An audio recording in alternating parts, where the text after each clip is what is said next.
চিংড়ি মাছ দিয়ে করলা ভাজি করব। তো করলাটা চিকন করে পলে নিয়েছি আর চিংড়ি মাছ নিয়েছি। তেলটা গরম হয়ে গেছে, পেঁয়াজ দিয়ে দিলাম। করলা ভাজির মধ্যে একটু বেশি করে পেঁয়াজ দিলে তিতাটা কম হয়, সেই জন্য একটু বেশি করে পেঁয়াজটা দিয়ে নিলাম। এখন দিয়ে দেবো একটু আদা রসুনের পেস্ট, পেঁয়াজের সাথে ভেজে নেব আদা রসুনটা। এখন দিয়ে দেবো হলুদের ফাঁকি, দিয়ে দিলাম মরিচের ফাঁকি, ধনিয়ার ফাঁকি। এখন মশলাটা কষিয়ে নেব। একটু পানি দিয়ে দিলাম মশলাটা কষানোর জন্য। এখন দিয়ে দেবো চিংড়ি মাছ। চিংড়ি মাছটা আবার কষিয়ে নিব তেল পেঁয়াজের সাথে। মাছটা কষানো হয়ে গেছে, এখন দিয়ে দেবো আমি করলা।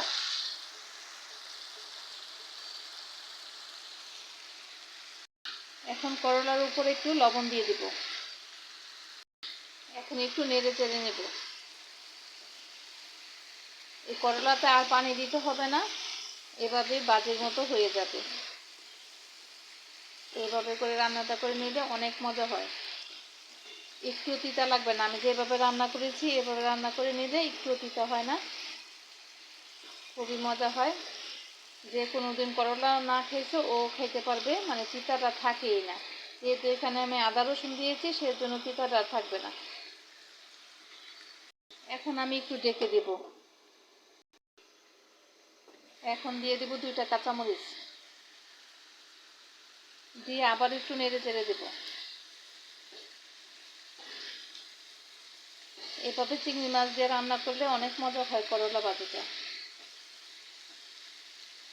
আর ডাকবো না, এভাবেই থাকবে। করলা ভাজিটা একদম আগুনটা বাড়িয়ে দিয়ে রান্না করতে হবে, নিভা নিভা জালে তিতা হয়ে যায়। যত চুলার মধ্যে আগুন থাকবে দিয়ে নেবেন, কাটকুট হয়ে যাবে রান্নাটা। এই দেখেন আমার রান্নাটা প্রায় হয়ে গেছে, আরেকটু হবে। তো এই সবুজ সবুজ থাকলে খেতে ভালো লাগে। আমি আরেকটু হলে নামিয়ে নেব। এই তো ভাজিটা হয়ে গেছে, এখন আমি নামিয়ে নেব।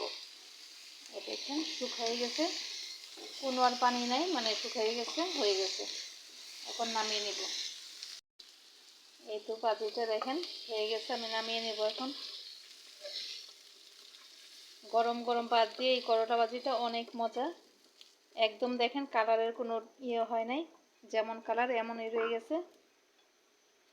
আজকে আমার এই করলা ভাজিটা কেমন লেগেছে আপনাদের কাছে? যদি ভালো লেগে থাকে তাহলে এভাবে রান্না করে খেতে পারেন। তো আজকের মতো এখানে, আল্লাহ হাফেজ, সবাই ভালো থাকবেন।